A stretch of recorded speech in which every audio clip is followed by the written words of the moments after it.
Genfi autonäituse toob teieni Autolink. Uute ja kasutatud autode transport Euroopast.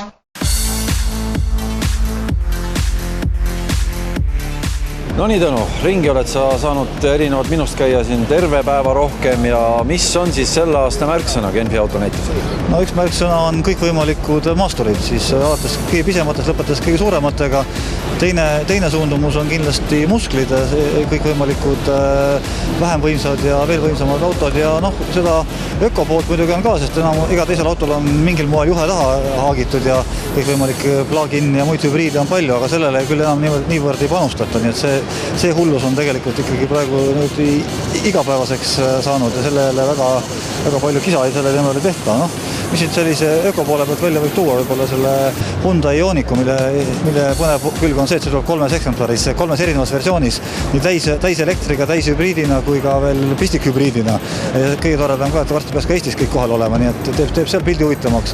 Elektri poole pealt Citroenil oli pisikene e-Mehari, vana tagasivaade klassikalisele Meharile ja kui juba retro peale minna, siis Volkaristendi tagant nurgast leiab ka kaasaegse versiooni kunagise Sipi-bussist ka elektriga, nii et selliseid kiksukassi on, aga praktilise poole pealt... Volkari grupp ongi, tundub, või vist kõik mingite maasturitega välja tuleb? See on ikkagi täiesti selle näituse kindel märksõna, alates siin selles väiksest Peugeot 2008 ja Opel Mokka X-ist ja lõpetades siis kuni tõesti Maseratini välja, nii et sinna mahale mahub ju kõik. Ja muidugi, kui juba siis minna juba sellise väga kaugesse maailma, väga kõrgesse mängu, siis Ferrari Lusso ja Aston Martin DB11 näiteks.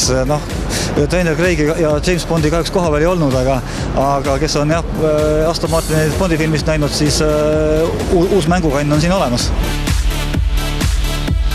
Kahtlemata on selle näituse kõige suurem nael oli Toyota CHR-i maailma esitus.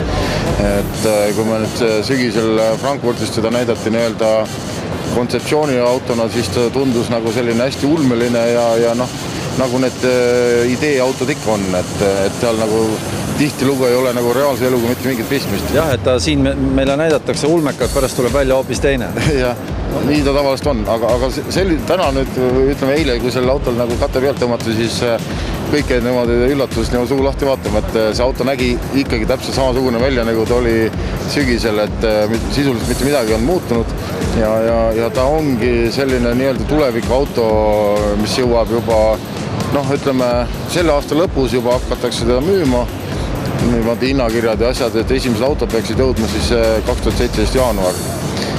Ja enam-vähem samal ajal võib natuke hiljem tegelikult jõuab müügile ka täiesti uus Honda Civic, et tegelikult me teame, et Civic ju alles suhteliselt hiljuti tegi korraliku mudeli uuenduse läbi, aga nüüd on siin väljas see kontseptsiooniversioon, aga tegelikult nii palju kui olemasoleva infobaasil võib öelda on see, et ega see auto ka ei muutu oluliselt palju, et sellisena, nagu ta siin täna on, et sellisena ta ka tõenäoliselt müüki jõuab umbes aasta pärast.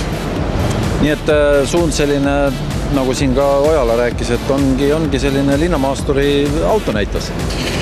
Jah, ütleme, Civicul ei kuulu sinna kategooriasse, aga samas kui vaadata neid linnamaastureid, siis loomulikult see Škoda see kontseptsioon ja Seat Ateca ja Peugeot uuenenud 2008 ja Kial oli siin väikene linnamaastur ja Audi esitles Q2, et neid on tõesti jätkuvalt palju ja see on juba tegelikult läbi mitme aasta ja läbi mitme näitus on tegelikult see SUV teema on olnud selline kõige aktuaalsem. Soovitad tulla, 10 päeva lahti Genfi autonäitus, lennukid käivad? Loomulikult ei ole siin midagi, ta on ju nii mugavalt lennujaama kõrval kohe ja ma ei ole vaadanud, mis see tänavune piletihind on, aga sel ajal, kui Eestis Motorexi näitus oli, siis olid need näitused oma piletihinnaga täpselt samas suurusjärgus, nii et vaatamist muidugi on siin oluliselt rohkem ja ütlen, et kindlasti Euroopa kõige mõnusam autonäitus, kõik on ühe katuse all ja kõik on korraga nähtav. Genfi autonäituse toob teieni Autolink. Uute ja kasutatud autode transport Euroopast.